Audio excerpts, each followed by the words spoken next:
আমরা বাংলাদেশের ছাত্রদের স্পষ্ট বলে দিচ্ছি, দিল্লি যদি এই ঘটনার জন্য মাফ না চায় এবং দিল্লি যদি সম্বন্ধ না করে পরবর্তীতে আমরা যেমন করে দিল্লির জিঞ্জির ছিন্ন করেছি এরপরে দিল্লির জিঞ্জির ছিন্ন করা হবে। মনে রাখবেন, আমি আমাদের বোন, আপনারা আমাদের ভাই, তাদেরকে আমরা ভুলে যাই নাই। তাদের চেতনা, তাদের স্পিড এখনো আমাদের মধ্যে কাজ করে। সুতরাং আমরা লক্ষ্য, আপনারা লক্ষ্যকে আমি হতে প্রস্তুত আছি। বন্ধুগণ, আজকে এই বিক্ষোভ সমাবেশ এখন বক্তব্য দিবেন জোরানুদ্দিন কলেজের ছাত্র ইব্রাহিম মিয়া।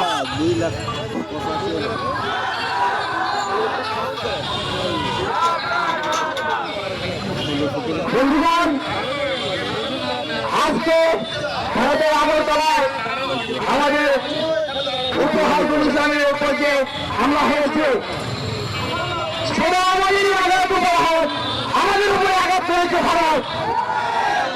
আমরা এই তীব্র নিন্দা জানাই। অবিলম্বে ভারতের হাইকমিশন জড়িত করতে হবে এবং এই অন্যায় ঘটনার দ্রুত বিচার করতে হবে। ভারতকে সাবধান করে দিতে চাই, বাংলাদেশের জনগণ হাসিনাকে দাঁড়াইতে পারছে, আপনাকেও দাঁড়াতে পারবে।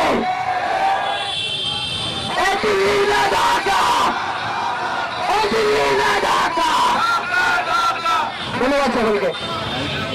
এখন বক্তব্য দিলেন ঢাকা বিশ্ববিদ্যালয়ের মেধাবী শিক্ষার্থী তাহমিদুল মুদাসসির চৌধুরী। বক্তব্য দিচ্ছেন তাহমিদুল মুদাসসির চৌধুরী।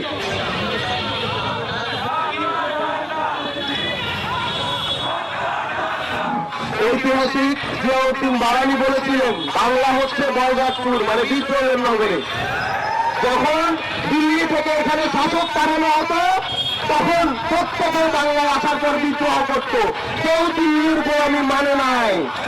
ঐতিহাসিক ভাবে আমরা কখনো দিল্লির গোলামি মানি নাই, কখনো মানব না। একটা সভ্য দেশে কখনো কোনো কনসুলেটে হামলা হইতে পারে না। ভারতকে তাদের সভ্যতা নতুন করে শিখাইতে হবে তাদের মানুষদেরকে।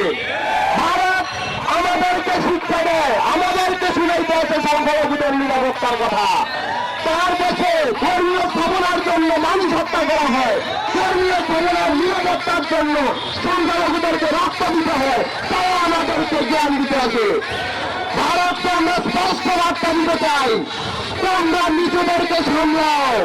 বাংলাদেশ নিজেদেরকে সামলাইতে পারে। আমরা নিজেদেরকে আমি মানি নাই, দিল্লির আমি মানি নাই, দিল্লির আমি আমরা মানব না। ততবার আমাদের স্বাধীনতার উপরে হস্তক্ষেপ আসবে, ততবার আমরা রক্ত দিব। হস্তবা 47, হস্তবা 71, হস্তবা 83, আমরা 24 রক্ত দিয়েছি, আমরা 5বার স্বাধীনতার জন্য রক্ত দিব। দিল্লিকে সরকার করে দিয়ে আমি আমার বক্তব্য শেষ করছি। দিল্লির ঢাকা আমরা দেখেছি ভারতের নিম্নবর্ণে হিন্দু এবং দলিতরা কি পরিমাণে নির্যাতনের শিকার ভারতে হয়। ভারতের দলিতদেরকে নির্যাতন করার পরে দিল্লি আমাদেরকে শিখাইতে আসে আমাদের নাকি হিন্দুদের নিরাপত্তা দিতে হবে। আমরা দেখেছি গত 16 বছর আওয়ামী লীগে বাংলাদেশের হিন্দুরা নানাভাবে নির্যাতিত হয়েছে, খুন হয়েছে, শিকার হয়েছে। আমরা বাংলাদেশের ছাত্র জনতা এই সকল হিন্দুদের উপরে